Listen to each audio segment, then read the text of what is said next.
Second unit test 2025 ইংরেজি প্রশ্ন ষষ্ঠ শ্রেণী, যেখানে শুরুতে রয়েছে রিডিং স্কিল থাকতে একটা সিন অংশ, এই প্যাসেজটা তোলা রয়েছে। এর নিচে 1/4 যেখানে কিন্তু 4 নাম্বার রয়েছে এবং হেল্প বক্স থাকতে শব্দ চয়ন করে লিখতে হবে। রয়েছে টু ফলস, কোনটা টু কোনটা ফলস হবে। 1/3 রয়েছে এবং শর্ট নোটস 1/2 এবং read the following poem I never can do it, এটা রয়েছে এবং চুজ দি কারেক্ট অল্টারনেটিভস 1 এবং 2/3 রয়েছে। এই প্রশ্নগুলো যেখানে মার্কস রয়েছে অবশ্যই দেখবে। এটা পরবর্তী পেজ, যেখানে 2 নাম্বার পেজ এবং সেখানে রয়েছে একটা রিডিং স্কিল থাকতে আনসিন প্যাসেজ দেখবে। নিচে কারেক্ট অল্টারনেটিভস রয়েছে, কমপ্লিট সেন্টেন্স রয়েছে, চুজ অ্যান্সার দি কোশ্চেন্স রয়েছে।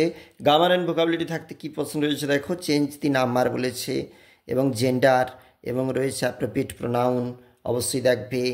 একটু চলে যাচ্ছি, এটা পরের পেজ, যেখানে পরবর্তী প্রশ্ন short paragraph your aim in your family 6 number এবং write letter to your friend inviting him your birthday celebration 6 number, অবশ্যই দেখবে। আমরা দেখছিলাম ষষ্ঠ শ্রেণী ইংরেজি।